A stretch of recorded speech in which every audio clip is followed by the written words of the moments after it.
Okay, welcome back to your last video of the day. It's the read aloud. So I do realize that Chrysanthemum is a pretty long book, so we're going to read it in 2 days. So we're going to read half of it today, half of it tomorrow. This is my little mark saying this is where you should stop. Okay, so I'm going to turn it over here. It's called Chrysnthemum by Kevin Henkes. Chrysnthemum. The day she was born was the happiest day of her parents' lives.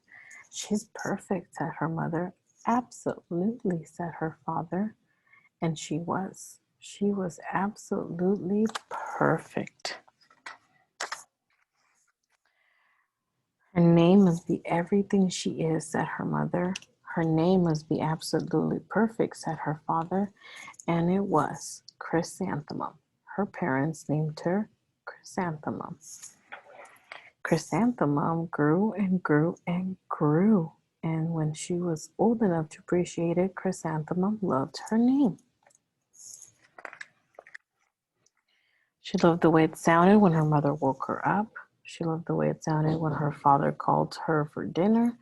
And she loved the way it sounded when she whispered it to herself in the bathroom mirror. Chrysnthemum, Chrysnthemum, Chrysnthemum.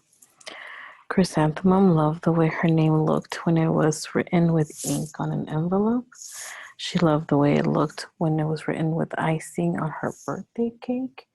And she loved the way it looked when she wrote it herself with her fat orange crayon.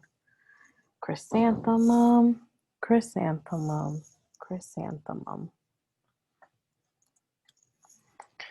Chrysnthemum thought her name was absolutely perfect, and then she started school. On that first day, Chrysnthemum wore her sunniest dress and her brightest smile. She ran all the way. Hooray, said Chrysnthemum, school. But when Mrs. Chudd took roll call, everyone giggled upon hearing Chrysnthemum's name. So you see them all laughing? They're all going, hee hee hee. But Chrysnthemum is not happy about that. It's so long, said Joe. It barely fits on your name tag, said Rita, pointing. I'm named after my grandmother, said Victoria. You're named after a flower? Chrysnthemum wilted. She did not think her name was absolutely perfect anymore. She thought it was absolutely dreadful. The rest of the day was not much better.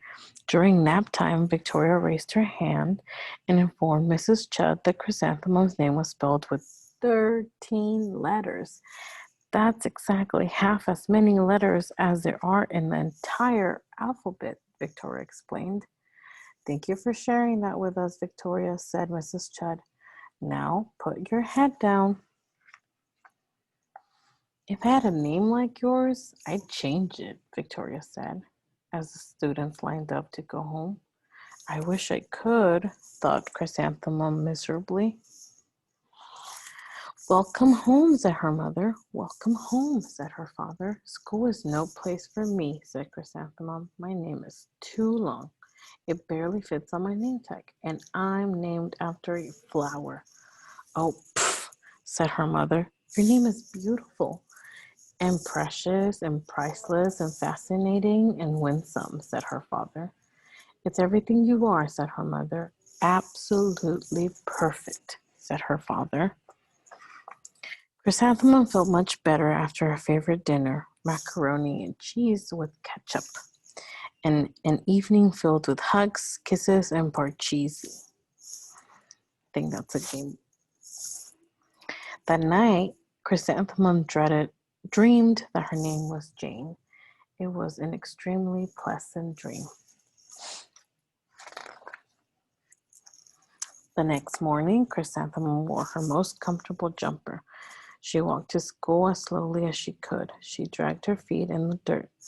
Chrysnthemum, Chrysnthemum, Chrysnthemum, she wrote.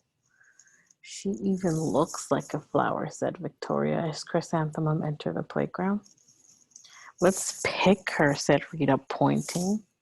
Let's smell her, said Joe. Chrysanthemum wilted. She did not think her name was absolutely perfect. She thought it was absolutely dreadful.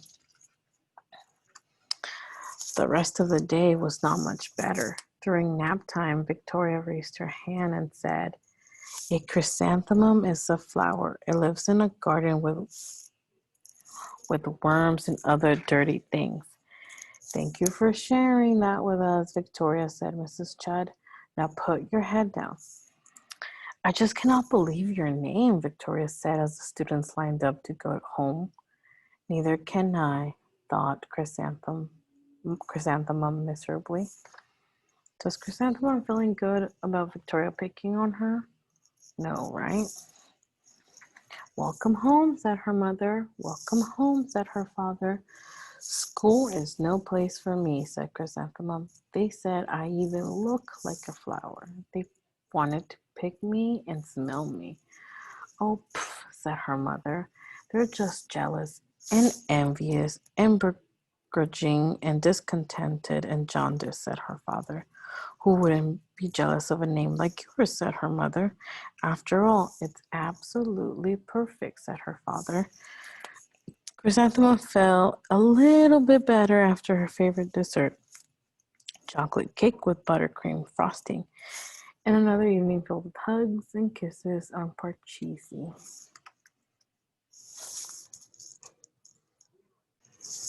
So I've reached my marker, and I'm going to stop there, and we'll continue tomorrow. Okay, see you tomorrow.